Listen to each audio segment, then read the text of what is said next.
Pourquoi vous n'aurez pas de retraite? C'est la vidéo que je vais faire aujourd'hui. Si vous êtes jeune, que vous avez, comme moi, autour de 20 ans et que vous vous dites, et que vous pensez que, vous payez des impôts pour, cotiser pour votre retraite. En fait, vous n'avez pas très bien compris comment fonctionne la retraite en France. Donc dans cette vidéo, je vais vous expliquer comment fonctionne la retraite en France et pourquoi est-ce que vous n'aurez pas de retraite? Pourquoi est-ce que vous allez vous faire voler, vous allez vous faire dépouiller par l'État, mais que malgré ça, vous allez devoir vous construire une retraite par vous-même. Alors déjà, il faut comprendre ce qu'est le système de retraite français et dans quel contexte il a été créé. Donc le système de retraite français, il a été créé au lendemain de la Seconde Guerre mondiale, au moment des baby-boomers. C'est un moment où, globalement, les gens faisaient, je sais pas, trois enfants par femme en moyenne, peut-être même 4. Donc il y avait très peu de vieux et beaucoup de jeunes. Très peu de retraités et énormément d'actifs. Donc on s'est dit, bah, la solution la moins chère pour payer la retraite, une solution pas chère pour payer la retraite, je sais pas si c'est la moins chère à ce moment-là, je sais pas si on se dit ça à ce moment-là, mais on se dit une solution pas chère, bah, c'est chacun paye la retraite actuelle des vieux, et quand ils deviendront vieux, c'est les nouveaux jeunes qui payeront leur retraite à eux.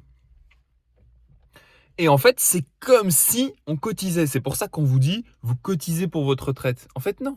L'État, quand vous arrivez à la retraite, il vous rend pas l'argent que que vous lui avez donné pendant toutes ces années. Non. C'est les gens qui travaillent. C'est comme vous avez travaillé pendant 42 ans avant et payé la retraite des vieux. Ceux qui travaillent maintenant que vous êtes à la retraite payent votre retraite. Donc c'est pas de la cotisation. Ça, c'est important de le comprendre. Et donc, à ce moment-là, quand on a créé ce système, bah, ça fonctionnait plutôt bien, en fait.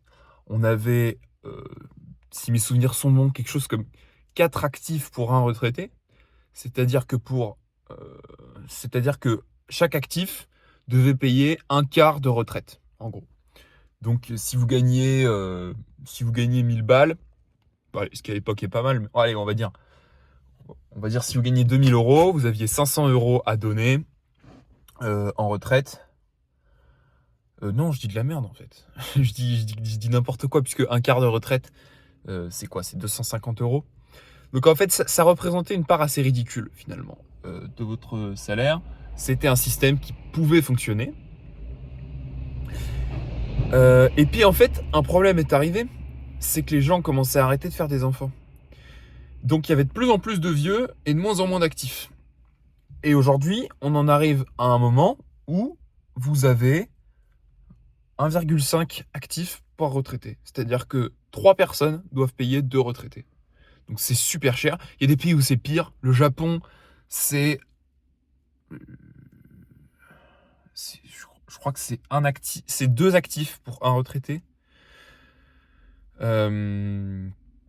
C'est-à-dire que 2 personnes doivent payer une retraite. Voilà. Et donc, ce qui se passe, c'est que ce système coûte de plus en plus cher.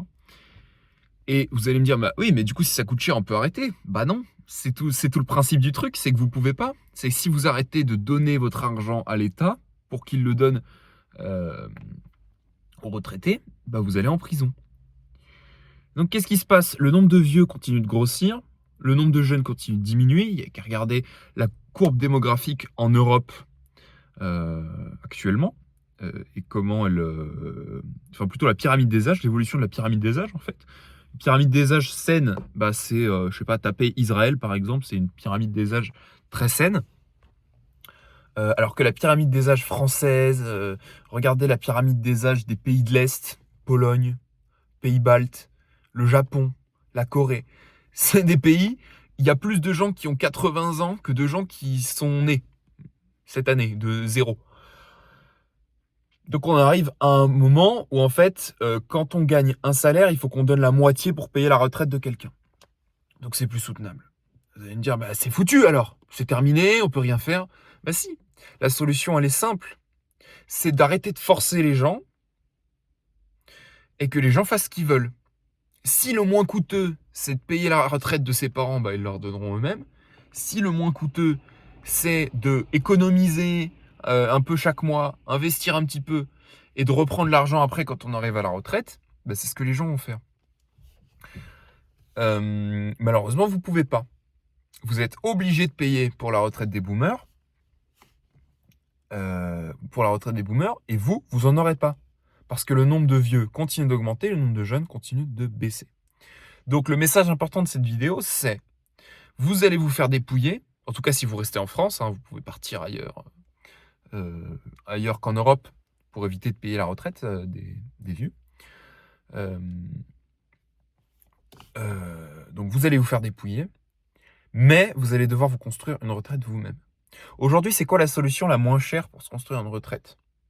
C'est simple, c'est d'économiser chaque mois, d'investir et de récupérer l'argent plus tard. Ça s'appelle la retraite par capitalisation. C'est un gros mot partout, de la gauche à la droite, de l'extrême droite au l'extrême centre, de je sais pas quoi. Personne ne veut en entendre parler. Là, la soi-disant réforme des retraites libérales de Macron, en fait, pas du tout. Il conserve le même système autoritaire où vous n'avez pas le droit de ne pas y participer, sinon vous allez en prison.